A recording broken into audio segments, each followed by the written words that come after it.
James 4:10. This is a way of signing off back to God. It says, "Humble yourselves in the sight of the Lord, and he shall lift you up."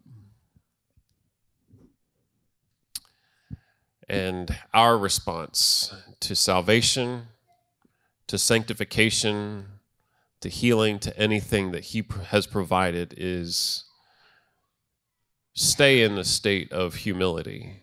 Humble doesn't say to get saved. I mean, it isn't just to get saved that you need to be humble. It's a constant state of being.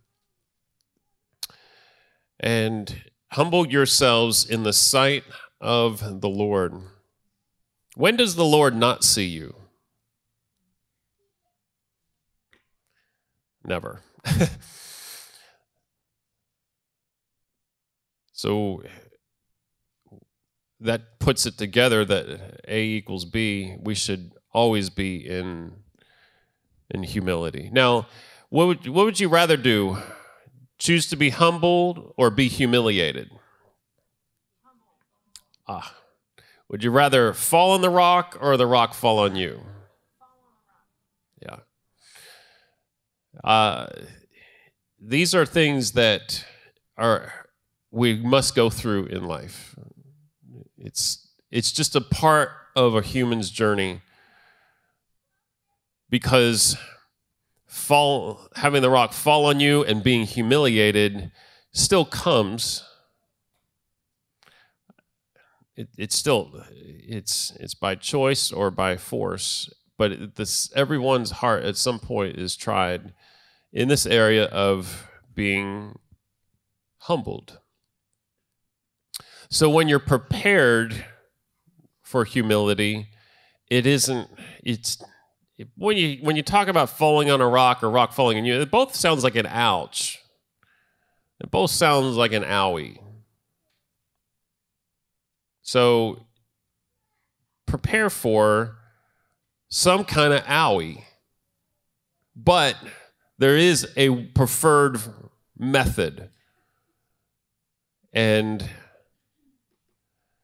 I think God has a safe way. He has a plan for you to be humbled in life where it's not so difficult that it's very difficult to recover if you're humiliated.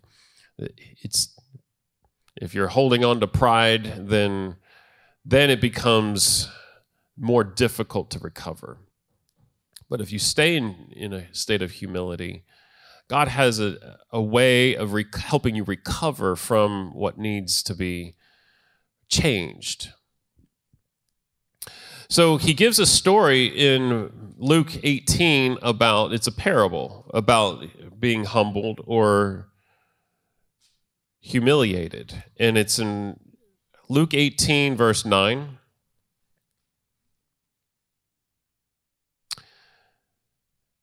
And there's a preface about what the parable is about. And it says, "And he spake this parable unto certain which trusted in themselves that they were righteous and despised others."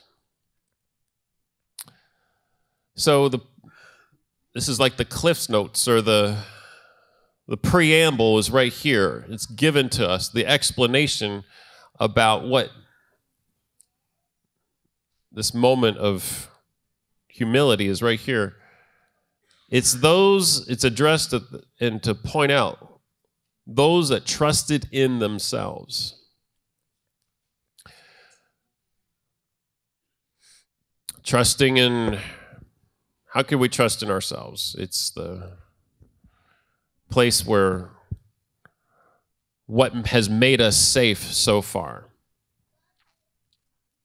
Are we trusting in things that are making us feel comfortable, that don't have God's relationship involved? I mean, he points out that we can even trust in our own good deeds and righteousness.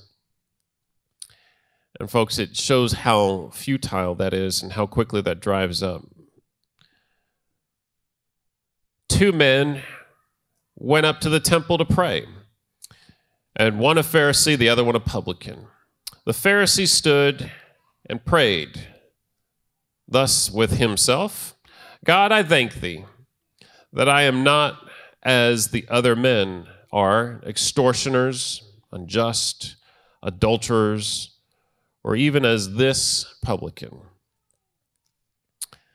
You know, not going in an adultery is a pretty good thing, right?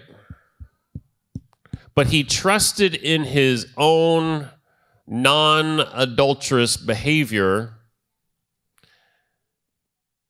and it still was not counted to him as righteousness. So even at a Pharisee level, you can be doing a lot of really good things. Now, because we teach separation, we know what really causes a lot of misdeeds and things like that. And so it is an open door to really help us understand where the enemy really is. But I want to address that even when God does the work in us and we separate ourselves and we're changed, there's always this temptation that the enemy says, now that you've arrived, now that you got to this place, you don't need God as much. That's what the enemy's plan, even after salvation, even after sanctification, that somehow we just don't need God as much now that we're different. And the temptation is that the enemy wants us away from relying solely on God. We don't know who we are apart from hearing from Him. Do we really know who we are apart from God speaking to us? You can see right there, cut right through this, that he's into self-idolatry. And this is not something that, that God's saying is, even though they're doing good things, that isn't a 50-50. It's okay that you're not an adulterer, or it's okay that you're unjust, but, he's talking about a heart condition even after this person has changed so much. They've labored not to be in adultery. They've labored to stay pure, but yet their heart was trusting in themselves. They go on to say, I fast twice in the week. I give tithes of all that I processed. And now here's Mr. Publican. Standing afar off, would not lift up so much his eyes unto heaven, but smote upon his breast, saying, God be merciful to me, a sinner. I tell you, this man went down to his house justified, rather than the other. For everyone that exalts himself shall be abased, and he that humbles himself shall be exalted.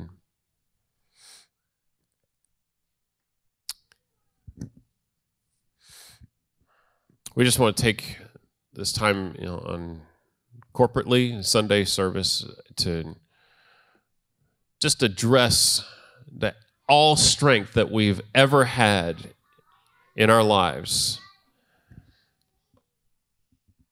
just to lay that low. Any strength that we have currently,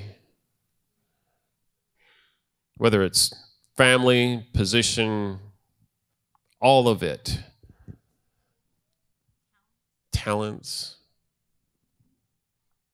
finances. You could have a lot of finances and be really humble. You could have no finances and be very prideful. So it's not even, but there is a lot of scripture that talks about that it's easy to trust in finances because you can get a lot done. But that doesn't mean that you're prideful just because you have finances. We're going to take everything in our life that is a strength and lay that low to who God is this morning. Whatever got us to where even who we are as a spirit being, and even in our conduct, even if we've had good choices against the enemy, if we resisted the devil, folks, we're not that strong. We don't even see the devil. So even in our resistance of the devil, it took him to do it. So we have no strength on our own. We have no power on our own. We can't get to heaven on our own. Yet these are great times to gather and just say, Father, thank you so much for saving us, healing us, delivering us in our generation, and bringing the truth to us. And we're going to choose to remain humble even after all that you've done and given us benefits. We're not going to look to the benefits. We're going to look to the benefactor. He's the one who has brought us joy, contentment, comfort, and peace. He's the one that's directed. So as we sing some songs, let's lay our hearts before him that he's got the authorship. If there's anything that needs to be let go, be earnest about it. Be earnest in your heart that you've let something take over that place in your heart that should not have been more important than his thoughts and his ways. He just wants to comfort you, and humility is a powerful tool because it prepares you for more service. It prepares you to receive more. You think God just wants to humble us all the time? No, if you stay in a state of humility, then he uses that because it's the antithesis of the story of Lucifer. Lucifer had everything. He was already exalted and he trusted in himself. God's looking to reverse engineer this whole yuck that Lucifer started by creating a humble base from our hearts so that he could exalt us to rule and reign with him.